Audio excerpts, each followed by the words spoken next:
It's Thursday, at least that's what the calendar says, and it's me and my buddy here, Chris King, Jim Williams here, and Chris, in the pre-show we were talking about, the draft will be next week, right, and there's going to be all kinds of crazy going on. We're going to have some people in here who try to sort it out for us, but we're talking about what's going on with the wide receivers, and we've got some guys who are openly asking for trades at this point because they don't feel like they're getting enough cash. And suddenly that wide receiver spot has become a very hot topic.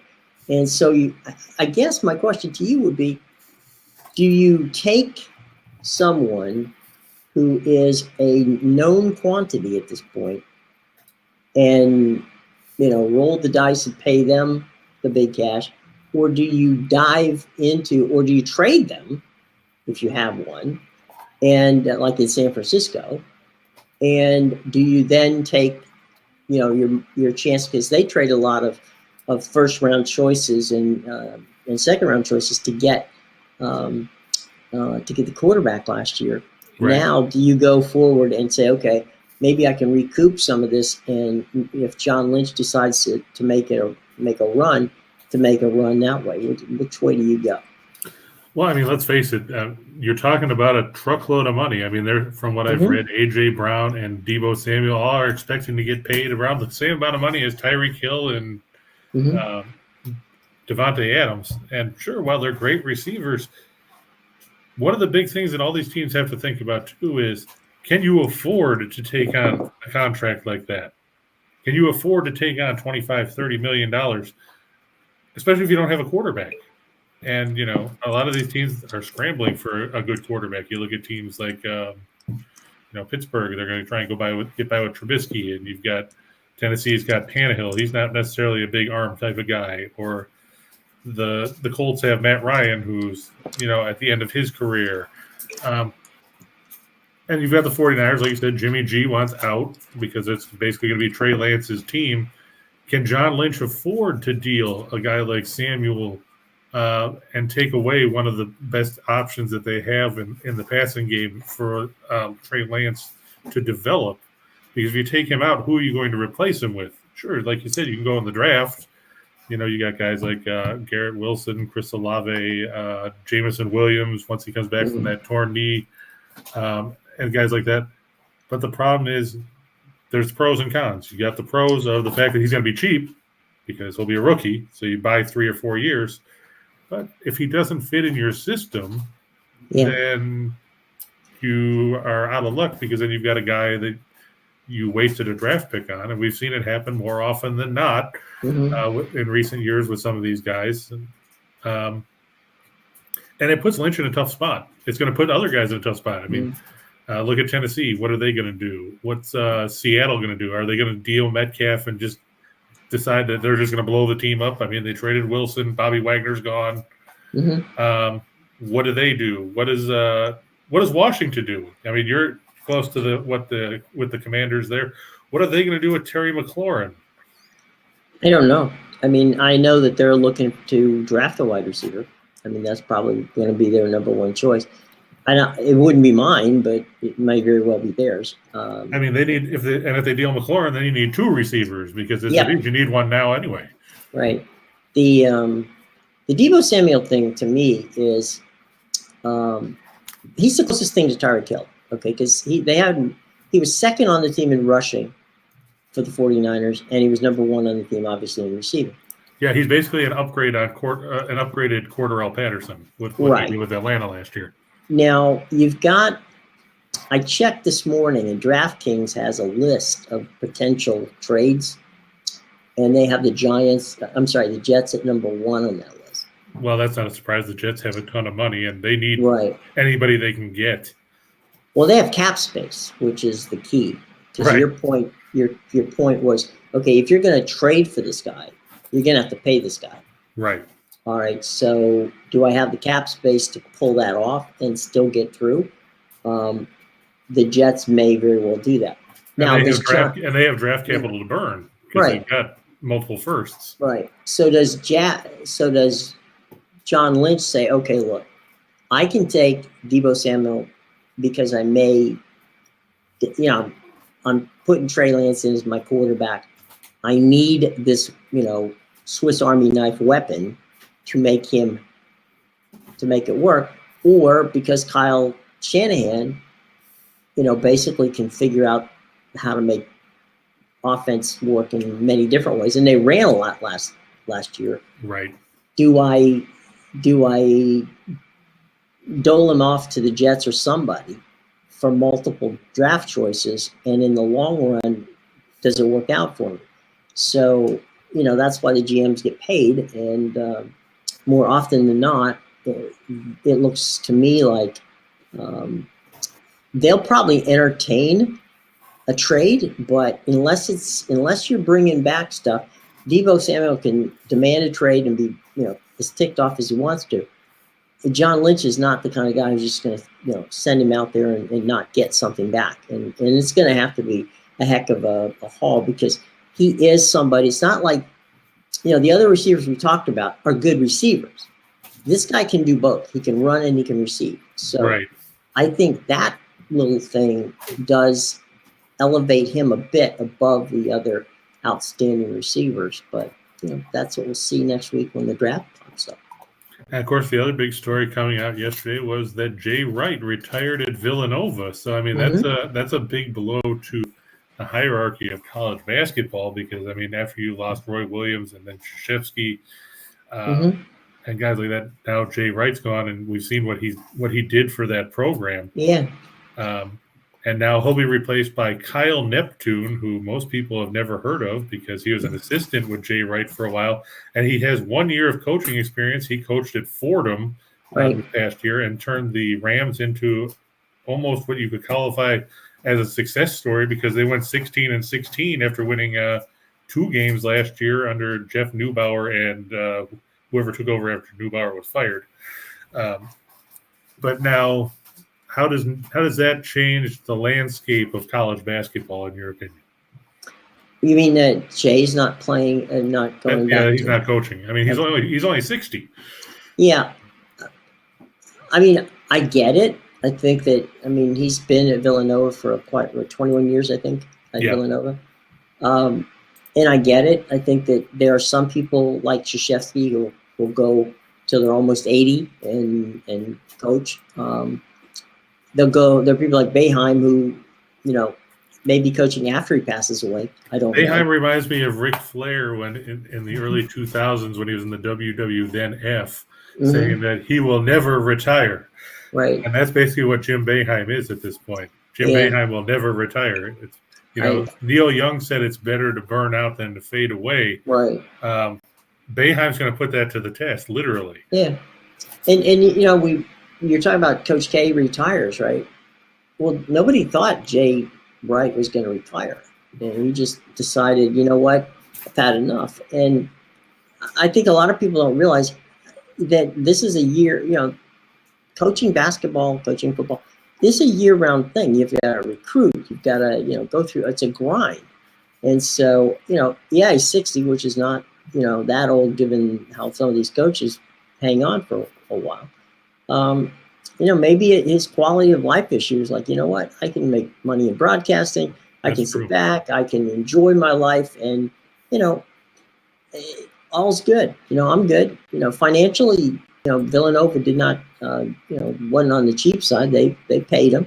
So, maybe he can step into Dick Vitale's role over at ESPN and become like main analyst over there or something along those lines. I think that's definitely a possibility. And I think from that standpoint, for sure, there's a lot of things that Jay can do. I think, it was kind of interesting because, you had the Mike Krzyzewski, tour of final, saying goodbye. And Jay Wright doesn't do that. But at the end of the day, I think from Jay's standpoint, Jay's not specifically a kind of a seek the limelight kind of guy. I know some people are talking about that Jay Wright might take an NBA job. And I know for a fact that the last almost decade, Jay Wright's been offered 5 or 6 NBA jobs, including one, where he didn't have to leave the city, to coach the 76ers. And he's turned them all down. So I really don't think Jay Wright's looking for an NBA job. I think Jay Wright's looking for a broadcast job and an opportunity to sit back and go down to the Jersey Shore or down to Florida, every once in a while and hang out and go out on the boat and enjoy life. I think that's where Jay is. To your point about TV, that reminds me of something Dick Vitale said in his book a couple back in the 90s. Where else can you coach Indiana on Monday, North Carolina on Thursday, and Duke on Saturday? Mm-hmm. So, it'd be a good gig for him. And the last thing I wanted to touch on, I don't know if to borrow a quote from Harry Doyle in Major League, talking about the A's and the Orioles yesterday, in case you haven't noticed, and judging by the attendance, you haven't, the A's have managed to play some games here and there and are actually threatening to climb out of the cellar. There was 2,709 people announced as the attendance yesterday at the Oakland Coliseum. They lost money by opening the stadium. Yeah, that's that when I was talking about them not moving a team, that kind of thing is really going to put Oakland in a really interesting situation, because the league doesn't want to move teams. And I don't know if you've met, I know some people may or may not have seen this, but I know John Orund, who's a dear friend of mine, a former colleague when we both were at the Sports Business Journal. John is still at the Sports Business Journal. Wrote a great piece about the Major League Baseball going to Nashville, and they're putting together a $2 billion plus bid. I thought Dave Stewart was part of that. Yeah, there's going to be a position they hope to have, not necessarily total minority ownership, but certainly more than cursory, minority ownership.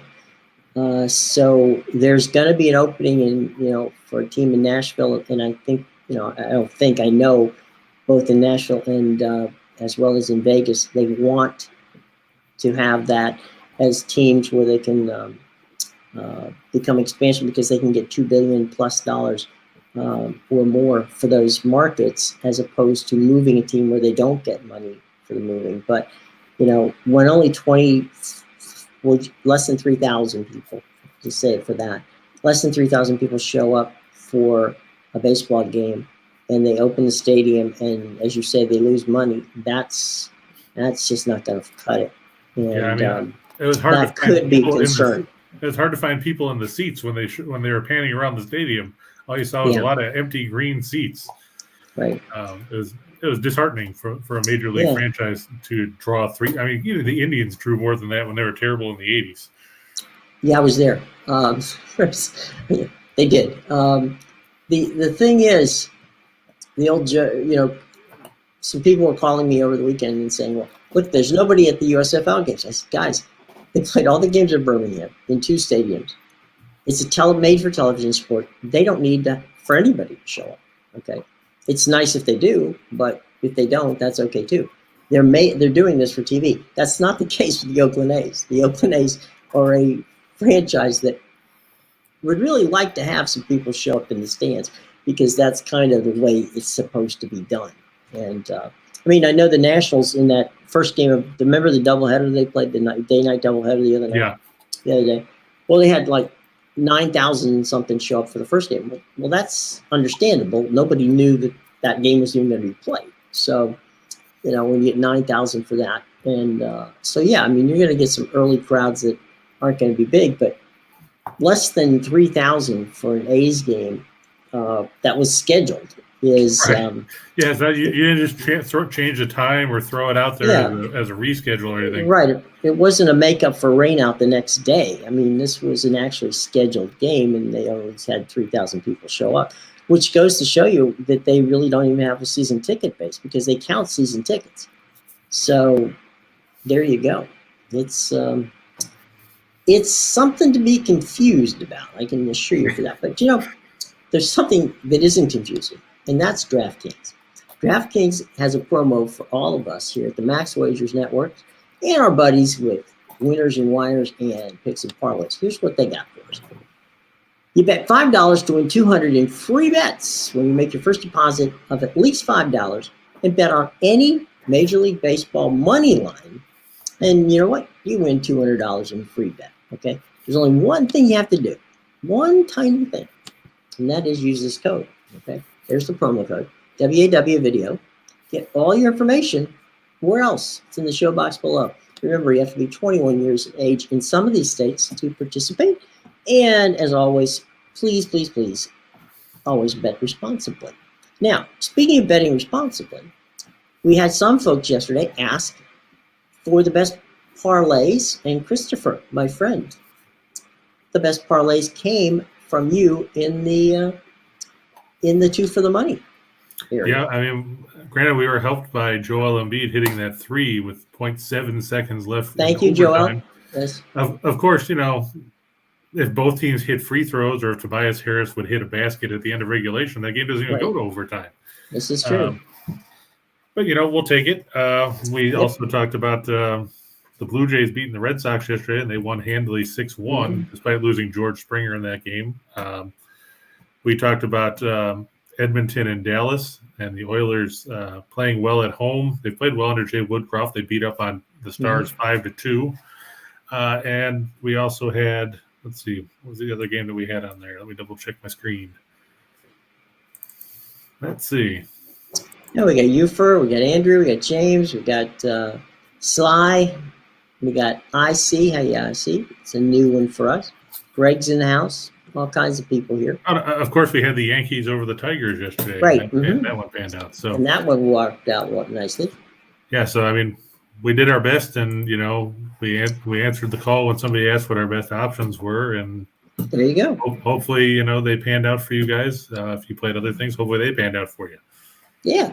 One thing that didn't pan out was the Avalanche because they continue to not play all their players down the stretch. So be careful with Colorado going down the stretch because they have nothing to play for at this point. Yeah. What about the situation with we have some injuries in the NBA to talk about, and so that's something too. About 2 to 3 weeks now with that grade 1 hamstring strain that could affect the Suns. Yep. Got to watch out for that. Luka Doncic, last I understood, and I'm going to have to double check, was questionable for this evening's game. From a personal perspective, I'd be happy if he didn't play. From the perspective of Mark Cuban, he'd rather see him on the floor. Right. And, Cuban has a couple more bucks than I do, so we'll go with that. But he's still listed as questionable. Those are the big injuries at the moment. The Nuggets, for those of you that are worried about the Nuggets at Ball Arena tonight, they look like a team that's ready to implode. Jokic got thrown out the other night. DeMarcus Cousins got thrown out in the first game. Basically, they were at each other's throats. They got lit up by Golden State. Now they're at home. They have to hope they can find a way to put together a cohesive performance, or they're going to be getting ready to pack up for the year because you go down 3-0, you might as well just phone it in. Yeah. I'll tell you what, Sly, about Joel Embiid. Last night, I watched the game on NBA TV, and right after they went to their post-game show. And during the post-game show, they do a lot of Twitter stuff, mainly from other basketball players, in the NBA. They're watching it. And there was it was like a continual scroll of MVP, can't believe it, this guy's phenomenal, blah, blah. I mean, it's like every player not playing last night in the NBA was on Twitter just saying how sick that shot was that Joel Embiid. And it's like I said, he's the real MVP. People get injured trying to stop him, plus game-winning too. Right. Joel Embiid would be, if you were watching professional wrestling in the 1980s, he would be a monster heel that they would build up to try and take on at that point. Hulk Hogan, where, he'd go and steamroll everybody. He'd beat up a bunch of jobbers, and win in 30 seconds. Like, look at King Kong. We'll call him like King Kong Bundy. Yeah. Who Gorilla Monsoon used to call the walking condominium. Right. But that's basically what Embiid is. He rolls people over. And it's tough for Toronto. They don't have the size to contain him. Birch can't do it. Siakam doesn't have the size. And then after that, if you're relying on Precious Achiuwa, who's a second-year guy in the league, you have problems. One question I have, is phenomenal. This is not me taking anything away from it. But I was surprised in the game yesterday. He didn't play inside at all, hardly. And he has a phenomenal height advantage. You would think that he could play inside and score and wouldn't have to try to be taking those, outside shots that he took. Again, they won, so there's that. But they didn't have their first lead in that game didn't happen until the first overtime. Well, I mean, they were down, 17? 17 points. Yeah, so, I mean, Toronto came out strong. I'll give them that. But the problem is, and we talk about it all the time, basketball is a 48-minute game. And if you play 24, 28, 32, right, even if you only play 46 minutes, right, you're setting yourself up for failure. Well, and kudos to the crowd in Toronto last night. I mean, they showed up. They were loud. That place was rocking. And the team played hard. I mean, you couldn't play any harder last night than Toronto played, especially, given the fact that they were down some guys. And they played hard. And if they could hit free throws, something we have said 100 million times, they might have won that game last night. Yeah, right? They missed they missed a couple at the end of regulation. They missed a couple at the end of overtime. Right. And like you said, if we talked about it all year long in college basketball, especially in the tournament, if you don't make free throws and you're in trouble in the game, or you don't put them away, that's what's going to happen. I mean, the Raptors were 12 of 18 at the line. I mean, Philadelphia wasn't great either. They were 15 of 20, but they shot 51.4% from the field. God knows what they would have shot if they hadn't turned the ball over. That's true. Hey, Chris, are we looking at Denver and Golden State tonight? Yes. Okay, Kevin, we're going to get there, buddy. So hang in. Sly says he's almost as big as Shaq. He shoots three. He shoots threes and also makes free throws. That's right, Sly. And Kevin, Milwaukee played terrible. Lost the first quarter, first half. Very disappointed. Losing Middleton in that game hurt the Bucks. What also hurt them was Bobby Portis going out after just 6 minutes. You take away two players like that, and then you also didn't have George Hill, who we don't know if he's coming back anytime soon. Yeah, that's a big blow to the Bucks rotation. Yeah, IC and AJ, we're going to be getting to those questions in a few minutes. First up, though, we're going to do some baseball. I'll tell you this, AJ, I'm staying away from that Panthers game. Didn't even put it up. The Panthers going off on the money line right now at minus 645.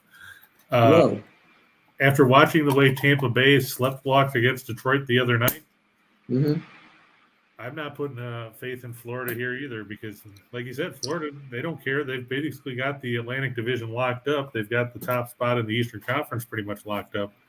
I'm staying away from that game. You could back Detroit. I know that even the plus 2.5 on the puck line was still at plus money when I looked at it last night. It might have changed since then. Detroit's still going off at plus 115 at BetMGM on plus 2.5. So Detroit could lose 5-3, and if you took that, you'd still be a winner. That just goes to show you how ugly some of these numbers are this time of year. I didn't even put that game up. Yeah. It would have definitely, and James, you're right about the free throws, like missing field goals. No question about it. And guys, it was, and Milwaukee did play ugly last night. They played very ugly. And, look, we've said it all along.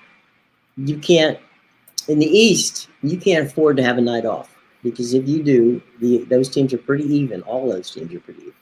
And they're gonna come back and bite you. So, an off night, Chicago, doesn't surprise me if Chicago wins because, again, you got to play, as Chris said, you got to play the whole game. Otherwise, forget about it. Chicago all right. Try to give the game away down the stretch, though. But they did, but Milwaukee kept choking it back. So there you go. let's go to some baseball, guys, and we'll be back and talk NBA and NHL in just a minute, okay? Because I know some of you want to talk some baseball, so let's go to baseball. Yeah, not a lot of games tonight because everybody's playing this afternoon. So Right. kind of Marlins and the Cardinals. Yeah, I felt bad for the Marlins yesterday. You know, Sandy Alcantara threw 8 scoreless innings and then gets pulled, and the bullpen comes in and gives up a 2-run homer in the ninth. So Miami lost that game 2-0. Tonight it's going to be Jordan Hicks taking the mound for the Cardinals, and it looks like he's going to be in an opener role because he's only thrown 4 innings in 2 appearances this season. Mm-hmm. He's got to win. So what? You win in relief. We've seen how many vulture wins have we seen this season already? Pretty much all of them. There haven't been that many pitchers, not named Scherzer, that have got decisions in the first 2 games they pitched. Yeah, I mean, I've seen Keegan Thompson for the Cubs win 2 games. That's true. Yeah, innings in relief. He threw 3 2/3 the other day. Mm-hmm. Pablo Lopez, he's actually pitched well for the Marlins. He's 1-0 with an 0.87 earned run average, a 9 whip, 3 walks, and 8 strikeouts over 10 in the third. If you're looking for offense, don't tune into this game. The Cardinals are 26th in runs per game at 3.09. They're 26th in runs on the road at 2.5. The Marlins 28th in the majors in runs. On the plus side, Miami's 4-1 in their last 5 at home against a right-handed starter. They're 5-2 in their last 7 at Lone Depot Park. Still remember when it was called Marlins Park. It wasn't that long ago. They just built the damn thing. They got to change the name. It doesn't bring the stink off of what's gone on with the Marlins franchise in recent years with trading away, pretty much everybody. And Pablo Lopez, he's pitched well at Lone Depot Park in his career. He's 11-10 with a 2.89 ERA, a 1.112 whip, 52 walks, and 192 strikeouts over 202 and a third innings, and 35 career starts there. I'm going to back the Marlins.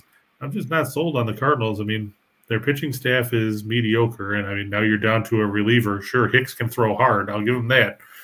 But can he throw 100 for 4 or 5 innings, or is he just a 1 and 2 inning guy, and then we have to watch Oliver Marmol trot out insert name here from the bullpen 65 times? Yeah, well, remember the key here too, guys, everybody paying attention to baseball.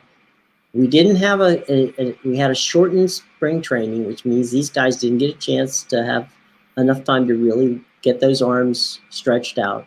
So you're going to see pitching that makes no sense. You're going to see some runs that are going to be scored. But, the Cardinals and that whole division with your Cubbies and, and the Brewers, I think the 3, that's going to be a very competitive division between at least 2, if not 3 of those teams, because there's just nobody has any pitching in that division. Well, I mean, Milwaukee's got 6 guys, but the problem is, will they use all 6 of them in one day? They got, on paper, they've got a pitching staff. Right. On paper, they've got Burns and Peralta and Woodruff and Lauer and. But as Kenny Mayne always said, games aren't played on paper; they're played on television, and that's we'll have to see how that works out. So from we have basketball where they're like, "Do you think Shaq got rich playing in Orlando?" And they go, "No, he got rich playing in college. Everyone knows that." That's true. He took the cut and pay to go to Orlando. No, I'm just kidding. All right, so the Marlins and the Cardinals. Moving on from South Beach, we go to the Mariners and the Rangers, and we've. The Rangers have been disappointing given the fact that we talked about the point that they spent nearly $500 million on bats this year that haven't panned out. Well, I mean, the bats are okay. I mean, they didn't score yesterday until the 9th. I was watching that just to see because I had a 4-teamer up with that had the Mariners in it, so I had to make sure to put it away. And Diego Castillo, the former Ray, you're familiar with him, Jim. Yep.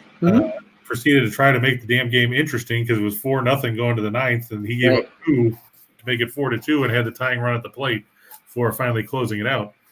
But the problem with Texas is their pitching is terrible. They're 2-9. They're 1-4 on the road. Right. Taylor Hearn 0-1 with a 4.70 ERA, and look at that whip, 2.087. 2 walks, 10 strikeouts, and 7 2/3 innings. You can say, hey, he's only walked 2 guys. And sure, he's only walked 2 guys. That's great. The problem is, he's given up a ton of hits. When you look at the numbers, and you see that, 7 2/3 innings, he's given up 14 hits. And you can say, well, none of them are homers. Well, so what? They don't have to be if you give them up in consecutive innings where suddenly you're down 4 or 5 runs. You can still, score a lot of runs without hitting a home run. Yeah, I mean, just ask the Indians yesterday. Oh, sorry, the Guardians. Mm-hmm. I mean, right-handed hitters are hitting 444 against him already this season. They're feasting. Yeah, 12 of 27. And I guess, maybe this will be a break for him because both of his starts came at Globe Life Field.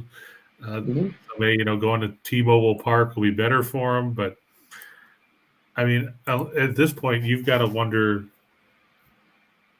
are the Rangers going to find some pitching at all, or were they going to just waffle through another 100-loss season and then have to try and attack free agency again? I mean, they wanted to get Kershaw because, he's from Texas and didn't pan out.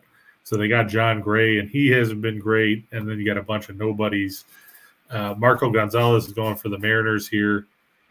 I mean, Texas, their bats are decent. 6th in the majors, 4.82 runs per game, and they're 3rd on the road at 5.4. They're tied for 14th in runs per game, but they're 2nd in runs per game at home. They've won 5 of their last 6. They've gone 5-1 in their last 6 on grass. They're 4-1 in their last 5 as a favorite. Texas 3-11 in their last 14 games after losing the first 2 in a series. They're 0-4 in their last 4 against the left-handed starter, and they are 6-22 in the last 28 meetings with the Mariners. Everybody knows how much fun it is to be in the Pacific Northwest. I saw enough rain in one day in the nearly 2 years I lived there. I saw more rain in one day than I saw in Arizona in almost 3 years. So, it'll be a wet, rainy night, probably chilly up there in Seattle. And the Rangers bats can't do enough to bail them out. I'm taking the Mariners to sweep the series. Just have no faith in Texas right now.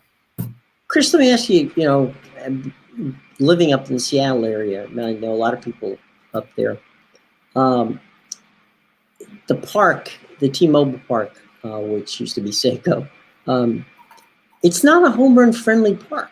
No, it's a big place. Basically.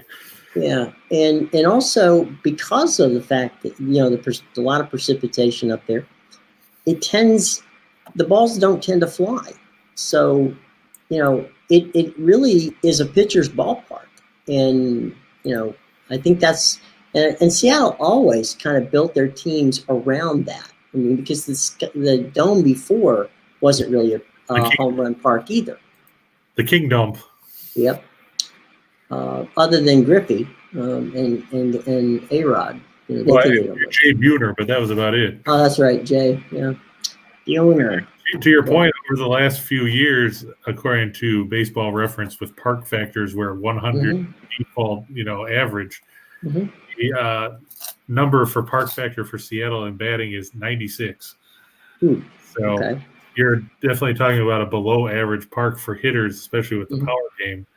And, that's why Seattle is built more for gap power now than they are for trying to yank it over the wall, because a lot of those Safeco Field, and that's what I'm going to call it because that's what it was when I lived there. Right after it and everything. Safeco Field is where home runs go to die, especially in right field corner. You don't see too many that carry out to straightaway center. You basically have to, yank it right down the left field line and hope that the wind isn't even blowing at all. Off the ocean and off the Puget Sound and everything else to wreak havoc. Nathan's buddy hit a 3-teamer yesterday. The Padres, the Dodgers on the run line, and the Brewers on the run. So I had all those games on different picks, but on different lines. But yeah, I went with the Padres too. I didn't trust the Braves. You may as well fade the Reds as much as possible at this point with the way they've played. And Milwaukee played Pittsburgh, so yeah. And the Braves have played very, very inconsistently. They're still hungover from winning the title. Yeah, and missing a lot more from Mr. Freeman than I would have thought. But they're getting good production out of Olsen, though. Right. Kid's Their leading the league in hitting. But their pitching hasn't. No, you're right. They're hoping to get Soroka back. Next month or the month after? Maybe? Yeah, it'll be before the All-Star break. Yeah, I mean they need some pitching help. I mean they reacquired Jesse Chavez from the Cubs yesterday to add an arm in the bullpen because they traded Sean Newcomb, who they designated for assignment, to show how bad off they really are. Okay. Right.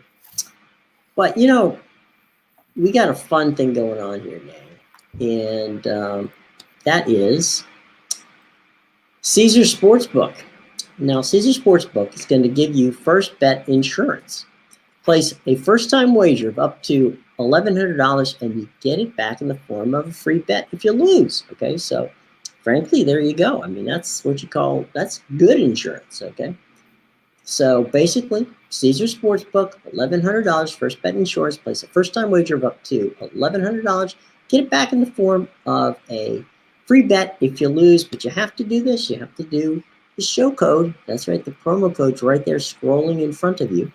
And if you go to the show box below, as we told you earlier, then you're going to be able to cash in on that deal from our buddies at Caesars because they've got a really cool deal there. Take advantage of it. Insurance there. Same thing with them. Most states, you have to be over 21, but you'll check that when you go. And always bet responsibly. Okay, cool. All right, we're going to go to the ice now, where some teams need some help tonight to win because we're getting down to the last week of the season almost. So we're getting very close to this being the end of it all. Ends next week. Yep. Regular season. Here we go. The Blues and the San Jose Sharks. Where's our buddy, the Sharks man himself? Yeah, I don't think Ryan's been in here yet today. I don't see Ryan. Yeah. No. But the Blues, they're fighting for home ice advantage in the first round of the playoffs because they're going to face Minnesota. Both teams have 103 points coming into this one. If it comes down to a tiebreaker, for some reason the league made the first tiebreaker not head-to-head matchups, not division matchups, regulation wins. You figure out what Gary Bettman was thinking. In that case, that's the rules committee. But okay. Yeah. But in that case, St. Louis would have the advantage. They have 41 regulation wins. The Wild have 34. But you look here, the Blues facing the Sharks, the Blues 9-0-1 in their last 10. They lost the other night to Boston in overtime. Ville Husso 24-6-6 with a 246 goals against, a 923 save percentage, and 2 shutouts. He seems to have wrested the starting job away from Jordan Binnington. And remember, just a couple of years ago, Binnington was considered the greatest thing since sliced bread because he brought the Blues a Stanley Cup. Now he's relegated to be 1B or 2 on the depth chart. Mm-hmm. He's going to face Capo Kakkonen, who's 13-12-4 with a 292 goals against and a 911 save percentage. Kakkonen hasn't done a whole lot since he came over from Minnesota at the trade deadline. He became expendable, of course, when the Wild got Marc-Andre Fleury. The Blues are an explosive offensive team. They're 4th in goals for at 374. They're 11th in goals against at 284. The Sharks are 29th in goals for at 2.58. They're 20th in goals against at 3.16. And all these numbers here don't look good if you're a San Jose fan. Sorry, Ryan, when you see this later on. The Blues 6-0 in their last 6 against teams with a losing record. They're 4-0 in their last 4 on the road. Like we said, they're 9-0-1 in their last 10 overall. They're 1-5 and the Sharks are 1-5 in their last 6 on 1 day of rest. Sharks are 0-7 in their last 7 against the Central Division. 0-4 in their last 4 after allowing 2 or less. And the Blues, they like going out to San Jose. They're 7-1 in the last 8 meetings there, and they've won the last 4 meetings between these teams overall. There's not a whole lot good you can say about the Sharks at this point of the year. They've been eliminated from playoff contention. They're just 1-5-4 in their last 10, and the Blues have been lighting the lamp at a ridiculous rate. That loss to Boston the other day snapped a string of, I believe it was 11 straight games. Let me see here. 1, 2, 3. Yeah, it was up there. It was either 10 or 11. 12. 12. Ooh. 12 straight games where they scored at least 4 goals. Wow. That's tough to do in the NHL. That's putting some points on the board. Yeah. Putting the old biscuit in the basket. Yeah, pretty much. I look for them to do that tonight and light up San Jose, who's basically playing for nothing. They're you said, their team at home. Like you said, Chris, I mean, when these games mean something, and clearly this one does to the Blues, they got to put the pedal to the metal on San Jose because they can't, you can't screw up an opportunity to pick up points when you're playing a team that's much lesser than you are. Yeah, and the Wild have Vancouver tonight at the XL Energy Center. So, if Bruce's boys pull out an upset win there, that would help St. Louis as well because it would put St. Louis 2 points ahead. It also wouldn't hurt Vancouver. That's true. So there's that as well. All right. So from out at the Shark Tank, we're headed over to. We're going to go down the way there. Down the coast, down I-5. Yeah. Yep, down I-5 to the city of Angles. No, that's City of Angels. Mm-hmm. The Kings hosting the Blackhawks. The Blackhawks, of course, ticked me off last night by beating Arizona 4-3 in overtime. But let's face it, they're still not going anywhere. They're 26-40 and 11. The Kings 41, 27, and 10. Kings haven't been all that great at home, though, and I can't figure that out. They're 19, 16, and 4 at home, but they're 22, 11, and 6 on the road. Apparently, nobody likes the Crypto Dome. I was going to say, you got the Lakers and the Clippers. I mean, it's a mess there. What's going on? Yeah, Colin Delia 1-3-0 with a 393 goals against an 898 save percentage. This just goes to show you how bad the Blackhawks are now that they traded Fleury. It's Delia and Kevin Lankinen in net for the Blackhawks as the 1-2 tandem. I would probably call them 3A and B on the depth chart because let's face it, I'd take an empty net over these guys. Jonathan Quick, 2013 and 9, 263, 909 save percentage, 2 shutouts for the Kings. Blackhawks 27th in goals for, 2.64, 26th in goals against, 3.56. Kings aren't great offensively. They're 21st at 2.82, but they keep the puck out of their own net fairly well at 2.86 a night. The Kings are 6-2 in their last 8 against teams with a winning percentage below 400. They're 19-7 in their last 26 as a favorite. The Blackhawks 1-4 in their last 5 on the road, and that came yesterday against the aforementioned Coyotes. They're 10-43 in their last 53 against teams with a winning record. They're 1-7 in the second game of their last 8 back-to-back situations, and they don't like going out west. 2-7 in their last 9 meetings with the Kings. I will look for Los Angeles, who needs these 2 points. I mean, let's face it. Yeah, it's a crowded race for those last couple spots in the West, and the Kings now just 3 points ahead of Vegas for the final guaranteed playoff spot. A win here would go a long way to securing that because they would be up. They'd be 5 points up, and Vegas has 4 games to play. And you don't want to get iced out in this one. So there you go. Well, Christopher, my friend, it seems as if we have a room full of NBA folks. Well, real quick, let me touch on Euler there. He's asking about the Rangers and the Islanders. Oh, yeah. Okay. That one's the total's under 5.5. You have to think, you've got Igor Shesterkin starting for the Rangers. You've got Ilya Sorokin starting for the Islanders. I mean, these guys have combined for 13 shutouts on the year. So some pretty good numbers there. Shesterkin has 6. Sorokin has 7. Shesterkin has a 201 goals against. Sorokin 232. You'd have to think Sorokin would be getting more talk about the Vezina if he played on a team that could actually put the puck in the net with any kind of consistency. Mm-hmm. You look at the meetings this season, final scores 4-1 in favor of the Rangers, 2-1 in favor of the Islanders, 3-0 in favor of the Islanders. The last 5 meetings and 9 of the last 10 have fallen under the total between these two teams. In those games, you've seen totals of 5-2, 5-5, 7 in the one game that went over, which was in April of last year, 4-3, 5-3, 3.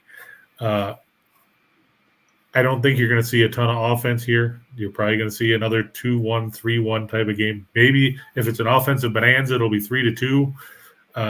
But I'm leaning towards the under there as well. it's kind of hard to argue with the fact that you haven't seen more than 5 goals scored in 9 of the last 10 matchups between those teams. And the total for 9 of the 10 matchups was set at 5.5. The other one was set at 6. I would lean towards the under there. There you go. All right, let's go to the playoffs because, as I said before, we got a whole playoffs. Yeah, you're kidding me. All right, so we're going to the playoffs in the NBA because so many people are excited. And let's go and see what we got going on. Yeah, Bryce, I saw you were asking how I felt about the Nuggets. We touched on it earlier in the show. The Nuggets look very disjointed at this point. You look and they look like they were ready to take each other out in Game 2 against Golden State. Jokic got thrown out. Cousins has been thrown out of a game already. The Nuggets, I can't figure out. I know they're missing Porter. I know they're missing Jamal Murray.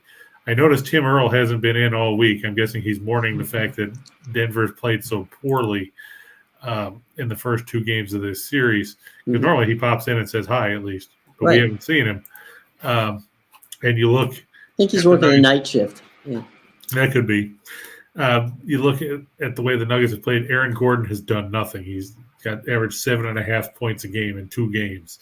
That's what Cousins has averaged, and he's only averaged 11 minutes. Beyond Jokic, though, I mean, and they've taken away options too. Because if you look, Jokic is only averaging 5 assists in the first 2 games of the playoffs. And you look at what he did in the regular season when he was averaging almost 8 assists a game, which is unheard of, really, for a center. Denver is about this far away from ripping apart at the seams and exploding or imploding, however you want to put it. I mean, Golden State, they average 124.5 points a game in the first 2 games. They're shooting 53.6% from the field, 44% from 3. Denver, 106.5 points a game. They're shooting 44.4% from the field, 33.8% from 3-point range in the series. The Nuggets just don't have enough options offensively to scare anybody. And when Golden State rolls out that small ball death lineup that they've been going with, Denver can't adjust. That's the problem. This would be a completely different series if you had Porter Jr. and or Murray. Unfortunately, they don't. And that's the problem, is they don't have a reliable second or third scoring option that's going to scare anybody. I like Will Barton as a complimentary player. He doesn't scare me as your number 2 option. Bones Highland, he's a rookie. He's not going to scare me either. Then you're having to rely on Monty Morris or Austin Rivers. No. When you're facing a team like Golden State that's got Curry and Thompson and Jordan Poole. And Curry's your 6th man. Yeah. And you've got Draymond Green healthy. I mean, don't get me wrong, Green's not an offensive weapon, but he plays good defense, and he's an annoyance. Let's put it that way. Here's one for you, Chris, on this game. I have a tough time with trying to go with the first quarter because, sure, Denver might come out strong in the first 5 minutes, but Denver could fold up like a wet blanket too. I think Golden State's going to win the game outright. It wouldn't surprise me if they're ahead at the half. I just don't know what Denver has left at this point. Denver's defense has been atrocious since the All-Star break, which is strange because, you know, they have some good players, but you look at some of these numbers that the Nuggets have put up, and I mean, my God, they're just brutal. Since the All-Star break, before the All-Star break, Denver gave up 107.8 points a game. Since the All-Star break, Denver's given up 116.8 points a night. Wow. That's not sustainable if you want to have success. And it's definitely not sustainable if you're facing Golden State in a playoff series where you've already lost 2 games. In their 5 regular season games in April, just leading up to the end of the regular season, Denver gave up 125 points a game in those 5 games. Wow. The fact that they won 2 is impressive, but you just can't – it's hard to rely on a team that's played so badly I know everybody wants to think they're at home now, so the crowd will be behind them, and I know that worked for Toronto yesterday. I can't get behind it just because I'm not sold that Denver can put together 12 or 24 cohesive minutes. But that's just my take on it. What do you think, Jim? I think the problem is you hit on it. The matchup with Warriors, the Warriors most of the season was the second best team in basketball until they got some guys hurt. And now they're getting guys healthy, which is good for them and bad for the rest of the team. But Denver does the point that you made, the key point, and you made many good ones. The key point there is matchup. Basketball, like all sports, is about matchup. And Denver doesn't match up with Golden State at any position where they have a position of strength. So where do you go? Other than center.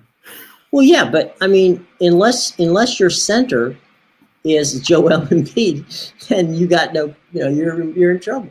Or Shaquille O'Neal, or somebody like that. Somebody who's going to dominate. They don't have a dominating center. It's going to bring you 35, 40 points a game. Well, I mean, Jokic is he's a Swiss Army knife, because like we said, he's 8 assists in the regular season. Sure. But he's more of a Dirk Nowitzki than he is a center. I don't know. I just think my point is that what you touched on is that they don't, that there's no place they can go to get the points they need to make up for what the weapons that Golden State puts out there. Yeah, and you figure the Golden State hasn't even really brought in Kuminga, who's was valuable down the stretch in the regular season, right, as a scoring option. So right, they can go. Golden State can go 3 or 4 different ways. Denver can't. Yeah, and that. So what does that mean? Can Denver win? Of course, Denver can win, but it's not likely that they will win because they haven't shown any real reason to believe it. And that's been their problem, exactly. Right. So there you go. Kevin says he's going to go with the safe bet, Golden State. Denver, Golden State, Denver. I actually was leaning towards the over, just because if you look at the way Golden State has played in the first 2 games of this series, and I have the over listed in the shot in the dark segment there. I mean, we talked about how dangerous Golden State is. You look at the first 2 games in the series, Golden State has hung 123 and 126 points. Now,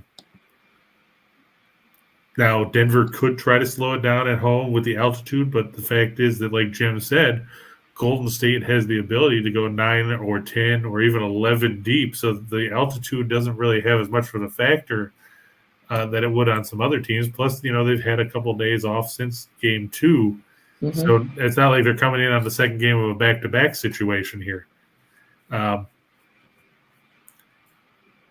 think it's probably going to end up over. I think the Golden State's probably going to hang another 120 because Denver can't figure out how to stop them. Mm-hmm. And look at the effective field goal percentage for Golden State in the first 2 games, 63.6%. I mean, that is a ridiculous effective field goal percentage. I don't shoot that well playing video games. That's it. You can't take a Nerf ball and bounce it off the wall that many times and make it work. Exactly. That's amazing. All right, we're going to go over to the next game. It's Memphis and Minnesota. We did have somebody ask a question about the Mavs. Oops, yeah, I saw Bill asked about the Mavs. Mm-hmm. I'll be honest, as in full disclosure, that I've been a Jazz fan, like I said, since before Jerry Sloan, the late Jerry Sloan, was their coach and everything. Mm-hmm.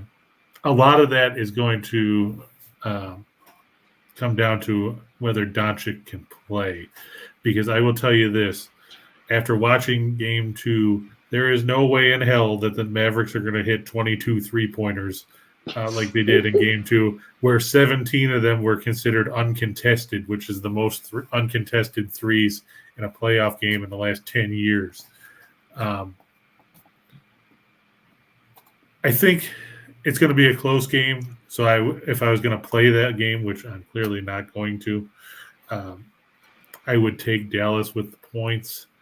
I think it's probably going to be another 4 to 6 point margin, one way or the other. Of course, like I said, if Doncic plays, I wonder if he'll be on a pitch count. He hasn't played since the regular season finale. Mm-hmm. Will they do what Kerr has done with Curry and bring him in off the bench? Jokic does look exhausted because he's the only guy doing anything on that team. And like Michael said, too, the Nuggets are brutal against the spread. They're 4-10 against straight up and against the spread as a home underdog in the last 2 seasons. Those aren't good numbers. No, I'm not good at math, and even that. It's a 286 winning percentage. But yeah, if you're gonna play the Dallas game, I'd take Dallas with the points. I mean, I don't think Utah's gonna run anybody out of the building. The Jazz have to be better in perimeter defense. Rudy Gobert can't try to guard 3 guys.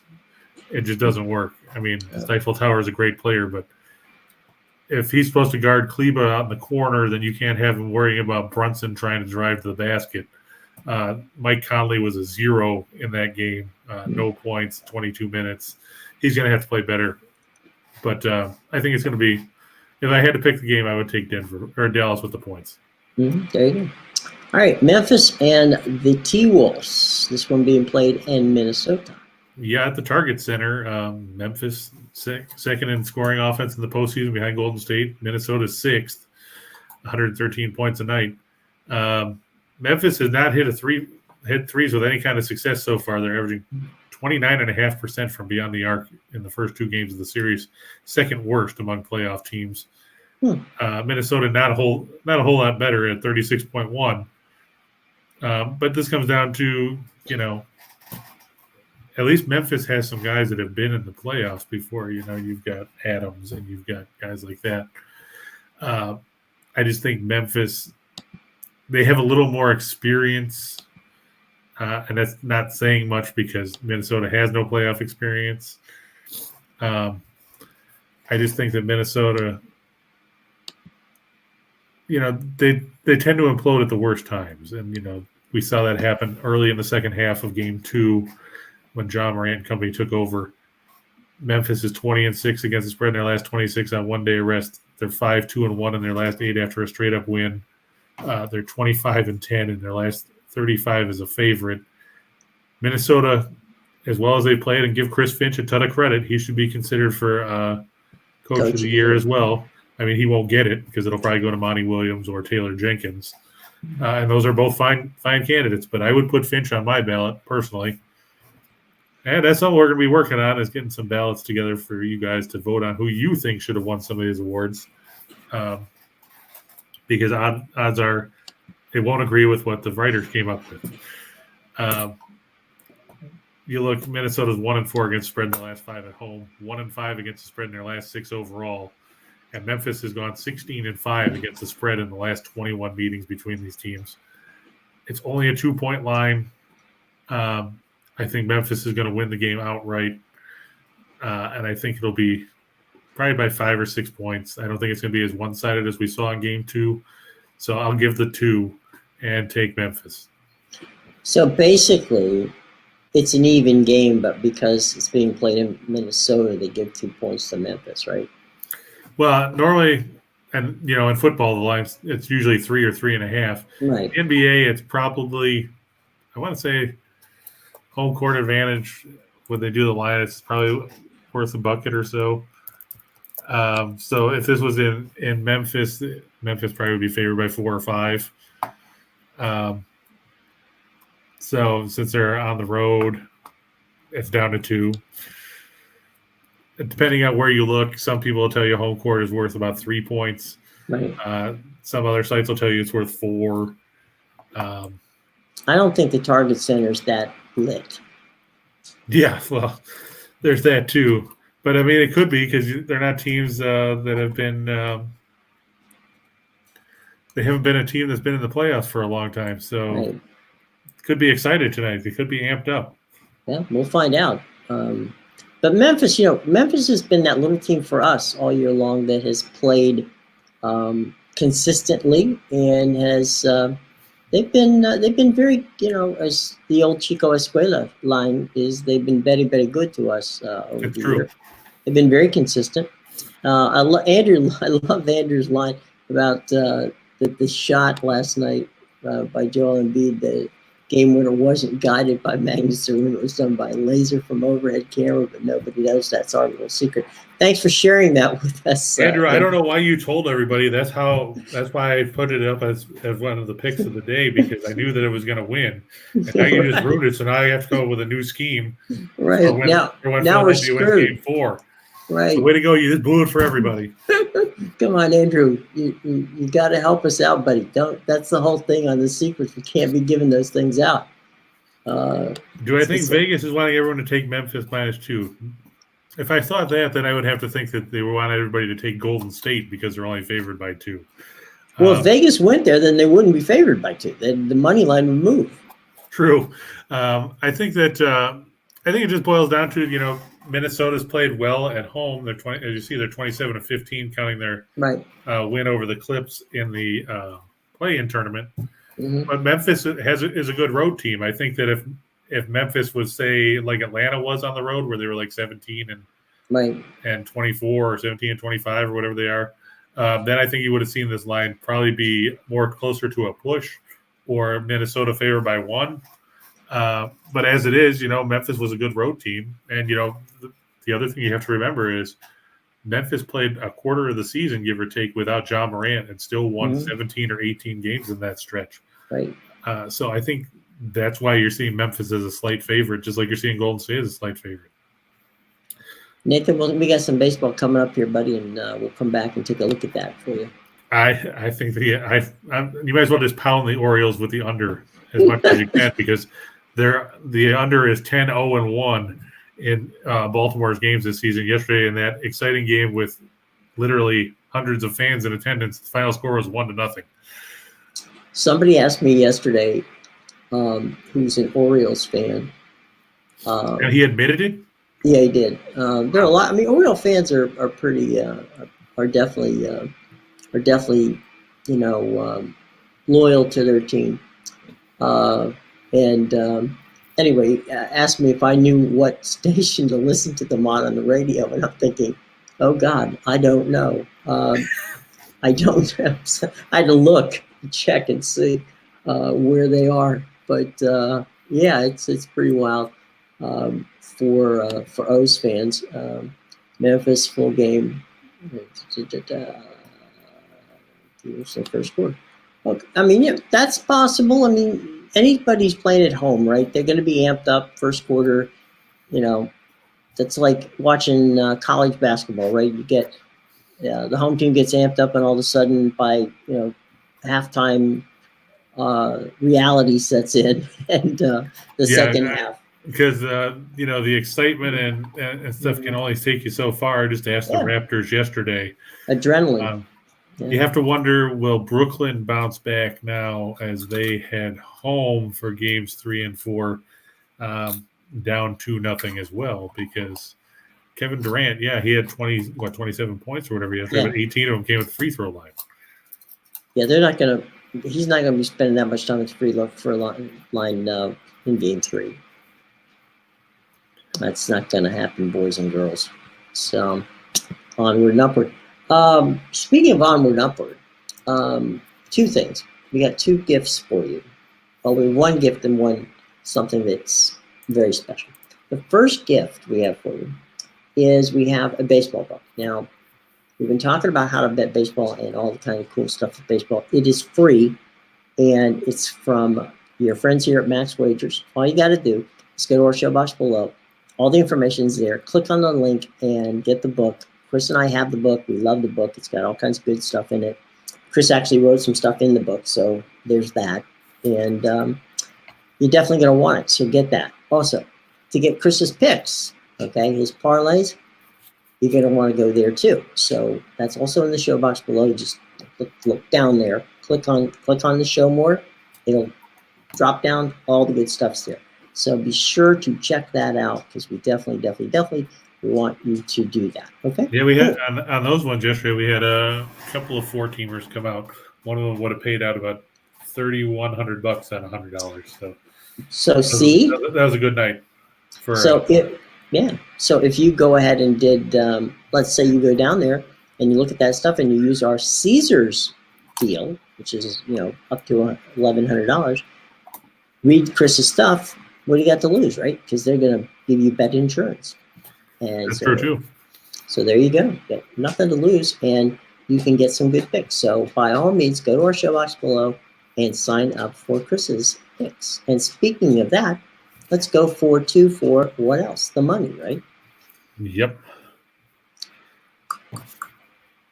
And there we go. There we are. Yeah, we already talked about Golden State. I think Golden State's going to have a little trouble. And the Kings and the Blackhawks. Yep. And the Blues we talked about. And I like Carolina over Winnipeg. It's going to be Antti Ranta against Connor Hellebuyck. I know Sly is disappointed to see the Jets up here again, but as he said the other day, he waved the white flag on the season after those losses to Ottawa. He was here earlier. I know. Yeah, I haven't seen him. Sly. Did Sly are they out of the snow? Sly, are you out of the snow yet, buddy? I'm pretty sure that it blew through. I don't know if the weather's gotten any better. I mean, my parents had snow on Easter. According to this, it's currently 38 in Winnipeg, so it's above freezing at least. So everybody's getting the shorts out and they got the tanning stuff going on in Winnipeg. Exactly, Yeah, it gets pretty cold up there. Yeah. So all right, let's for the show, I guess, huh? Yeah. And here we've got. I'm going to write. Sly says maybe more snow coming this weekend. Oh man, sounds like my parents' house. Sly, I'll tell you what, buddy, you're a better man than I am, Gungadin. I can't take that. That's good stuff. All right.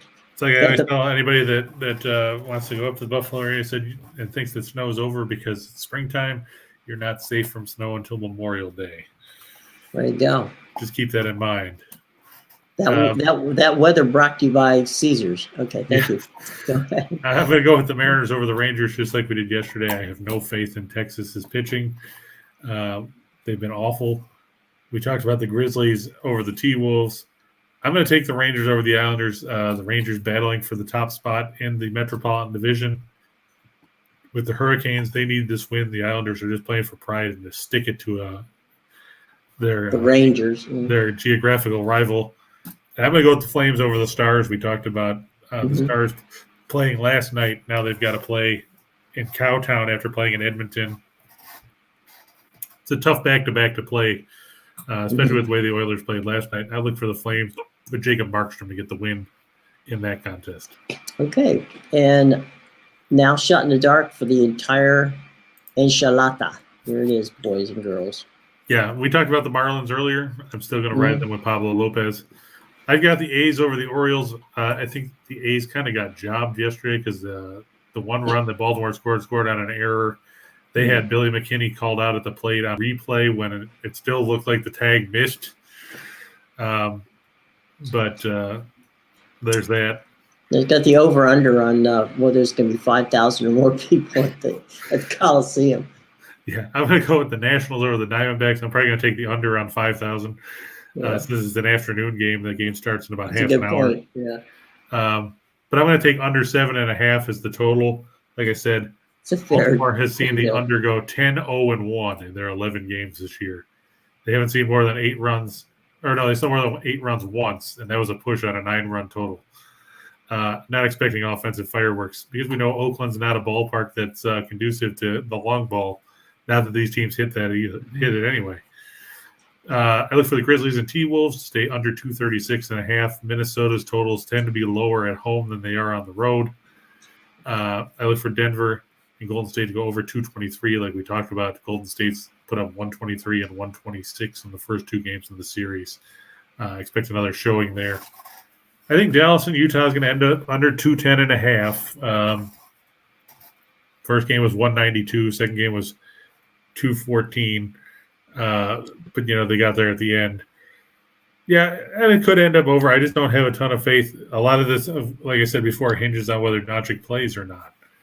Because at this point, he's just listed as questionable. James said the line for the Mavs is now 7.5, which makes me wonder if there's speculation that they might hold Doncic for Game 4 as opposed to Game 3 because he's still listed as questionable. Oh, there we go. According to Bleacher Report, and you can take that for what it is. It's from Waj, so I have a lot of faith in what Waj says. He said there's significant pessimism surrounding Doncic's Game 3 status, despite the fact the star said he's feeling great after a post-shoot-around workout. So I'm wondering then if they're going to, since they split the 2 games in Dallas, I bet you if it was 2-0 in favor of Utah, you would have seen Doncic tonight for sure. Mm-hmm. Now that it's 1-1 and they know that they're going to head home regardless of what happens after games 3 and 4, I'm wondering if maybe they're trending towards playing it a little safer and making sure that Doncic doesn't end up aggravating that injury. And he'll play in game 4. But that could be something to watch for as well. Because let's face it, Doncic is the best player that the Mavs have, bar none. Do you think it goes under Luka plays? I don't think so. If Luka plays, probably not. If he doesn't play, they barely got over the total the other day. Right. And they stayed well under it in game 1. Mm-hmm. But if Doncic plays, then it's a different story. I'm basing it off the fact that he was questionable, and I doubted that he was going to play or he'd be on a minutes restriction. Sure. I'm going to go with the Flyers over the Canadians. Carey Price gets another start, looking for his first win. Martin Jones starting for the Flyers. Not overly impressed with that, but it's a shot in the dark, so we can take it. That's why they call it a shot in the dark with these subpar teams. Right. I'm going to take the Sabres over the Devils. And I'm going to take the Penguins over the Bruins. Both those teams battling for playoff position. They both need to win. Yeah, Pittsburgh, 1 point ahead of Washington? Yep. And Boston, 1 point behind Tampa Bay. Mm-hmm. Both of those battling for the final guaranteed spot in their respective divisions. I wouldn't be surprised if Boston caught Tampa Bay. Well, it'll depend. Like we've talked about in the pre-show with our buddy Rock Riley over there at the Amalie Arena, Mm-hmm. Tampa Bay hosting the Maple Leafs tonight. Apparently, so that'll be entertaining for some people. Hopefully, Rock. Well, hopefully not for Rock because I'd like to see Tampa. Oh, that's right. You're a Maple Leafs fan. But the Leafs aren't going to have Austin Matthews. They're resting him again tonight. They're not going to have Jake Muzzin. Of course, they said that the other night against Flyers, and they still won 5-2. So I'm not. Look at what Detroit did to Tampa Bay the other night. Yeah, that's true. So that's why I didn't put the Florida game up. Yeah. Especially at -6 something. That's a little bit beyond even what I put up. That's going deep. That's definitely going deep. So, all right, boys and girls. I don't see any questions from the class here. Do you? Oh wait, there's one. Here's one from Kevin. Dallas the line's already gone up to 7.5. If you're going to take Dallas with the points, it probably wouldn't hurt to do it. Maybe wait and see if it bumps up a little higher. I wouldn't wait any longer than because the final injury report comes out, 90 minutes before tip, something like that. Mm-hmm. So I wouldn't wait any longer than say 5 or 6 Eastern, because you don't want to have it come out that all of a sudden they rule him out, and then all of a sudden the line jumps to plus 12 or whatever, or they say he's going to play, and then it goes down to 2 or 3. So, you can jump on it now if you want, or if you want to wait a little bit to see if it goes up to 8 or 8.5 or whatever, you can do that too. But don't wait too long is probably the best advice I can give you, because you never know what's going to happen. Yeah, because you get your value right now. Because Waj is saying that there's people that are pessimistic. Waj is usually pretty much on the pulse of what's going on in the NBA. Him and Sham Sharani at The Athletic. Right. So pessimistic doesn't mean totally not playing. Right. So but it doesn't mean he's going to suit up either. No. What I'm saying is, if you can get the points now, take them. Yeah, that's true, because if you find out afterwards that he's going to play, then it's going to plummet, and then you're going to be kicking yourself in the ass because you didn't take it when I was at 7.5 or 8. Right. As opposed to 3. Yep. Bank it before it gets too far away from you. So there you go. All right. Any final thoughts there, Christopher, before we hit the goodbye button here? Well, I mean, we had a good night yesterday. Hopefully, we have another good one today. Hopefully, you guys had a good time. Make sure that, like Jim says, to like and subscribe on the Max Wagers Network channel, because apparently we're moving everything away from the other 72 channels that we have soon, next week. Very soon. Yeah. So I want to make sure you do that so you know where we are. Right. Going forward. We don't want you to have to go hunting for us. We're easy to find. Just hit Max Wagers Network. Speaking of which, remember that our buddies Sean Higgs, and he does the mid-morning show. He does Midday Money, followed by Allie. Followed by Allie Burns, Morning Wood at 1 o'clock. Then it's 2 o'clock right here. Where else would you want to be? 3 o'clock. It's Scott and Scott over at Back to the Window. They're on right now on Max Majors Network, the Ocho. Right, the Ocho. Deportes. And coming on Monday, you're going to have, if you're a soccer fan, you're going to have a place to go. Sean Miller at 4 o'clock, and 5 o'clock, Lenny and the boys, Tim and Nick, they're going to come in there and kind of get you ready for the night action. And by that time, by the time they come 5, 6 o'clock, they should know actually who's playing and who's not going to play in the early games in the NBA and obviously in hockey as well, and give you an idea of what's going on in baseball. So by all means, check them all out. They're all good people. Lots of fun. All right. Okay, gang. For Chris King, I'm Jim Williams saying we enjoyed having you here today. We're going to be back again tomorrow at 2 o'clock. By all means, come on back, because we always enjoy chatting with you guys. Until then, bye-bye.